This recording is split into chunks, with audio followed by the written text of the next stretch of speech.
to tell you about my store experience today. You know, once in business, I guess always in business, or it's always on your mind. I dream about being in business again and wake up scared. But Saturday night we went to the store and they had 22-ounce Lux Liquid for 63 cents a bottle. And then right next to it they had 10 cents off label for the same amount for 63 cents a bottle. Well, I questioned the girl at the counter about it, but she was new. I don't think she's ever been there before. But she lives in Chandler, and they have a market in Chandler, too, so maybe she was transferred up here for the evening. And, of course, she didn't know anything about it. So I paid the 63 cents, but I wrote a note about it and signed my name, and that she should bring it to their attention. That all the other liquid detergents that size were 63 cents on the shelf. So there was a mistake someplace. Well, this morning I checked when we went to the store, and sure enough, it was still the same. So I talked to the manager, and I told him about it. And I said, there is a mistake one way or another. And I says, perhaps the stock boys made it. Being in business before ourselves, why, we know the mistakes that can be made. And then we got navy beans the other day, and Dad saw that they were 37 cents for a pound and 73 cents for 2 pounds. And the Great Northerns are 22 cents a pound. So, of course, you know, we can afford it if we want it, so we bought the navy beans. Well, today I told the manager about that too. I said, I don't know if there's a mistake or if there is that much difference in the price of Great Northerns and navy beans, but I thought I'd draw it to your attention. Well, he looked it up, and sure enough, it was right. And I just can't imagine. There was never more than a cent or two of difference in a pound when we were selling them. Can you imagine Great Northern at 22 cents and navy beans at 37 cents a pound? I know they raise the beans there in Michigan, Mickey, but sometime when you're at the store, check and see what they charge there, both the Navy and the Great Northern, and let me know, because I'm curious. Did you get your barbecue basket, and have you used it yet, and how does it work, and what about the spit? Was the rod that you got from Ann long enough? I know you don't like to write, but now when you get a tape, why, you can tape the messages back to me, so I hope I'll hear from you a little bit oftener. You're very prompt with the checks, but you're very slow with the mail. Now I have no room to talk. I haven't been writing either. Dad says, we never get mail anymore. And I said, no, and I never write anymore. It seems like it's, I don't know, such a task to get at.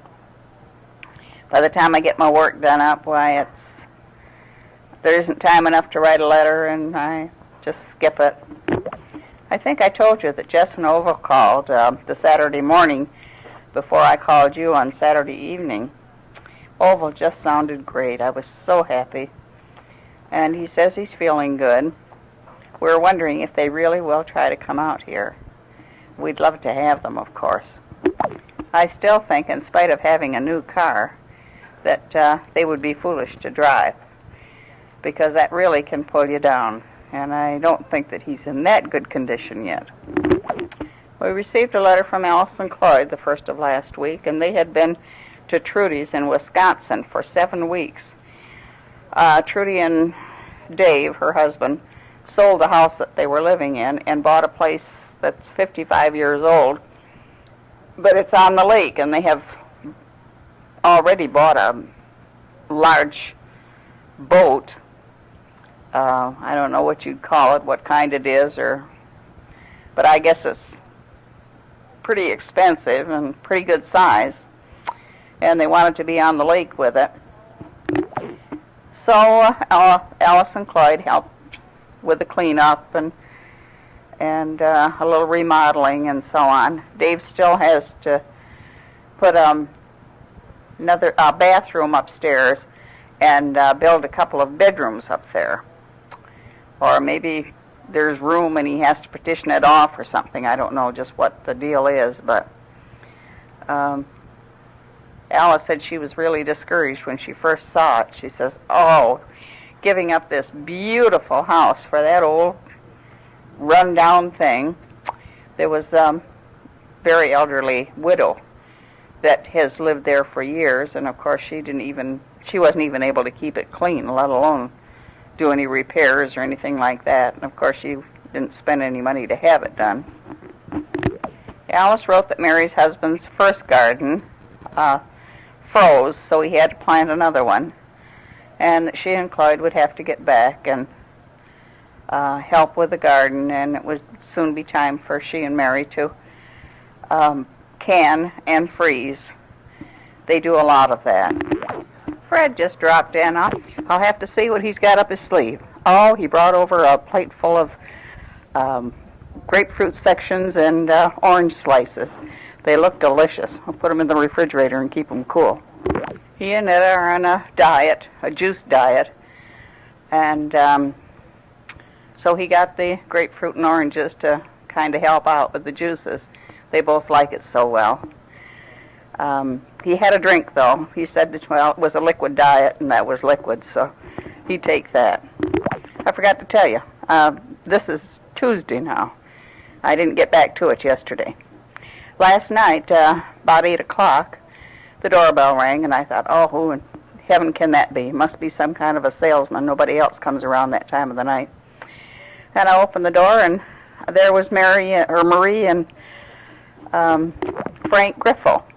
And I had just talked to them on the telephone to inquire about Frank's brother, who had a knee operation 2 weeks ago. Well, it really was a surprise and a pleasant one. And they stayed until 10 o'clock. As much as Dad likes Frank, and they get along so well, and they talk Italian a little bit with one another, and they just seem to enjoy each other so much. Dad has been over there once.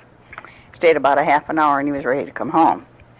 So Frank comes over quite often, and he'll see Tone out and come over and talk to him. Or when we had the rapini, why he came over and got rapini, and he'd sit and talk for an hour. So he told Dad last night, he says, well, this is the last time I'm coming over till you come over and visit us.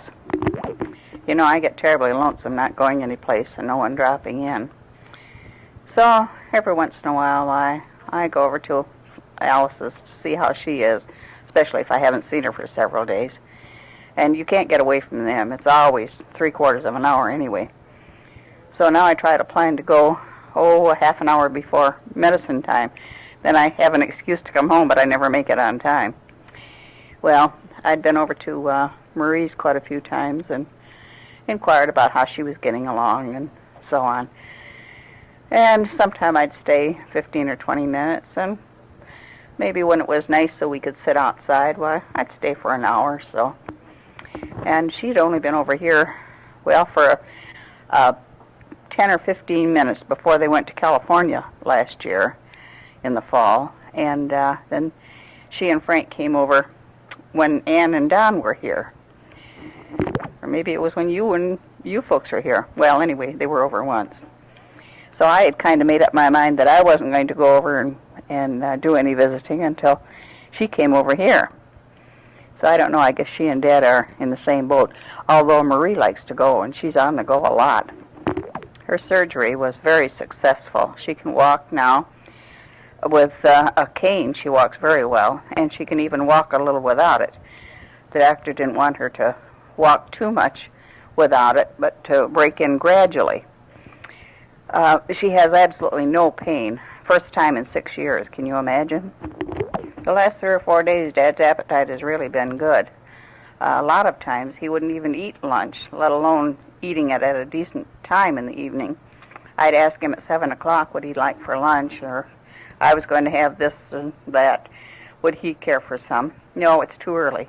Maybe an hour from now. Well, 8 o'clock is too late to eat lunch and then go to bed at 10. And he sometimes would go to bed at 8 or 9 o'clock. And can you believe he stays up now till 10 o'clock? Well, this morning he wanted to know what we were going to have for dinner. And, well, a couple of weeks ago he couldn't care less. So I named off what we had left over one way or another. And I said, and of course, we still have 2 batches of chili in the freezer. And he says, that sounds good. So we got one of the cartons of chili out of the freezer, and that's going to be dinner today. My drink ran out, so I had to get one. It's 10:30 in the morning, so I'm drinking water, of course. I get so thirsty, and I drink an awfully lot of water this summer, which is good for me, I know. And it's too warm in the tap to drink. It's warmer than body temperature. So we had the crystal water out in the carport. We get 5 gallon jug, 5 or 10 gallons. I don't know. Yeah, I think you saw it when you were here. And that's out in the carport. Of course, it's awfully warm when we bring it in, but we put it in the cooler. And this is the first that I've ever drank the cold water from the refrigerator. I don't mind the water in the tap if it's cold, but Dad kind of has a phobia for having the crystal water, and that's what he fills the jugs with. We have 3 of them going, so we have a good supply of cold water all the time. Speaking of the crystal water out in the carport, Marie said she used to look over here when Christy was here, and she had a little paper cup, and she'd go in the carport and come back with the water and water the hedge. And she couldn't imagine where she got the water from. And she discovered that we had the jug of crystal water out there with a little dispenser on, so she had no problem at all to get the water. Gosh, I'm sure lonesome for the children. I think about Tony and Joe and Karen and Christy and Sandra's brood, and I just love to drop in on you and just look at them, give them a good hug and squeeze. I sure get lonesome for them. Well, we didn't get our rain yesterday. 2 or 3 drops was all. But when we were going out to the shoe repair shop, we saw that there were puddles on the pavement and people's driveways and so on. So I guess they had a little shower out that way. On the weather report last night, it said we had a 30% chance of rain last night. Well, 30% wasn't enough because we didn't get it. Last Thursday night, Alice and Roy went to the Phoenix Coliseum and saw the Ringling Brothers Circus. She said it was fabulous. It lasted 3 full hours, and she said that she had hot dogs. She loves their hot dogs. And she had hot dogs and root beer and cotton candy and popcorn. Oh, she said it was just like being a kid again. They both enjoy the circus, so they go every 2 or 3 years. She said she wouldn't want to see it every year, but in 2 or 3 years, well, they have some different acts, and they really enjoy it.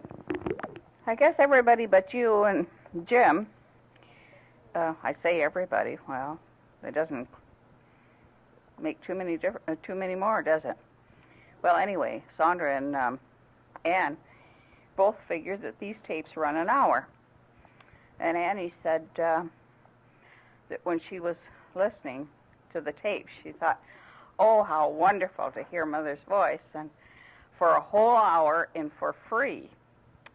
Well, she must have been disappointed because it was only 30 minutes, but I can't imagine. An hour would take you forever and a day to fill a tape. Anyway, I'm sure after listening to me for 30 minutes, you had your fill. Be sure when you tape a message back to us that you tell us what the boys are doing and what you've been doing, and just give us all the news. I think we're just about to the end of the rope here, so don't be surprised if we're cut off any time. I'll say goodbye, good luck, good health, much prosperity, and most of all, lots of happiness. Now, it doesn't matter if the tape does run out. I've said my goodbyes. I asked Grandpa if he wanted to talk, and he said, I haven't got anything to say. What an attitude. Gosh, I'd think of something to say. He sure lives in a small world. I couldn't stand it myself. I said I'd think of something to say. I just don't run down, period, do I? Well, this is it, kids. Be good now and take good care of yourselves. Goodbye for now, Joe and Tony. You take good care of yourselves, too. I told you I never run down, and that's the truth. I want to send some blank cartridges to all 4 of you kids. And I've had the salt and pepper shakers to replace the ones